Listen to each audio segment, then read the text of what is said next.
would always be the school bully, had stolen my favorite red crayon and snapped it in half, laughing the way only evil maniacs could as I cried my eyes out.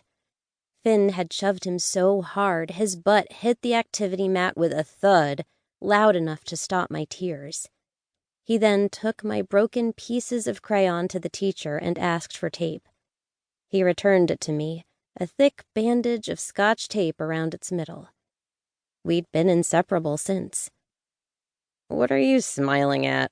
he asked, nudging me with his elbow. The move shot a thrill of warmth through my chest. I blinked a few times, mentally cursing the rapidly approaching graduation ceremony, forcing my mind to overrun with memories. "Just thinking about how you've always been the Prince Charming sort." "What are you talking about?" I shrugged. "We became friends because you valiantly rescued and restored my favorite artistic tool." "Seriously?" His eyes widened as he shook his head. "You're talking about your crayon? That makes me a prince, but wanting to sweep a girl off her feet doesn't?" I pressed my lips together. "Not when it is the absolutely wrong girl." "Why don't you like her?" he asked. "Other than the fact that she has your attention in a way I never will?" I wanted to say she was superficial and couldn't understand his unique sense of humor. That she would never drop everything to have a zombie marathon with him like we did every Sunday.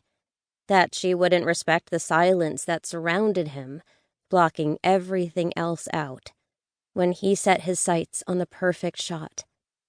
The hope in his eyes killed any smart-ass comment about to spew from my mouth, though.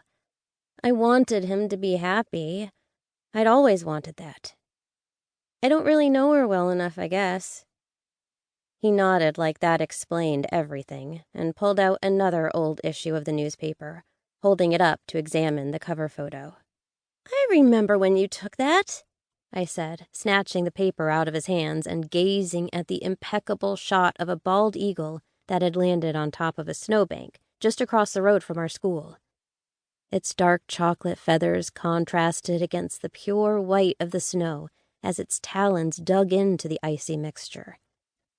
The sight of the bird had been a majestic sort of event. We were the Hampton Eagles, and seeing it in the wild like that had stunned us all. Of course, Fynn had captured its beauty with multiple shots, never once scaring the bird off.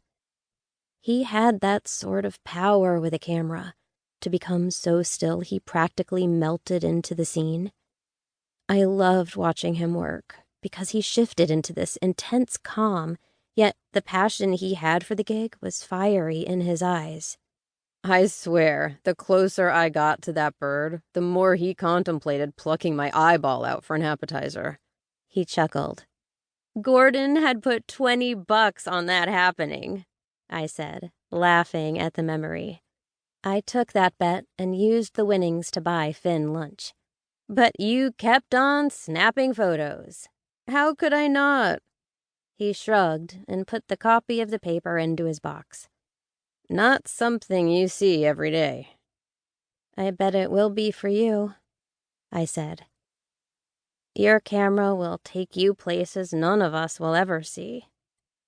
"Didn't realize we were in a serious mood today," he said, playfully nudging me again. I shrugged. "Last day." I swallowed hard, my eyes trailing the room. I'd interviewed Lennon Pryor in here plenty of times about the progression of his band, one of my faves, Ignited Hearts. And Jade would keep me company on nights Fynn and I were late on the final copy for the paper, studying her math textbooks like she wasn't already a genius on the subject. Zoe always brought the coffee to keep us fueled, and Gordon would stop by with grub from his dad's shop sometimes. Knowing we'd never do any of that again pinched something in the back of my throat. Finn's eyes held mine in a gaze that screamed he could read me as easily as a setting on his camera. Of course he could be perceptive about my thoughts on graduation day, but not on the secret I kept locked in my heart.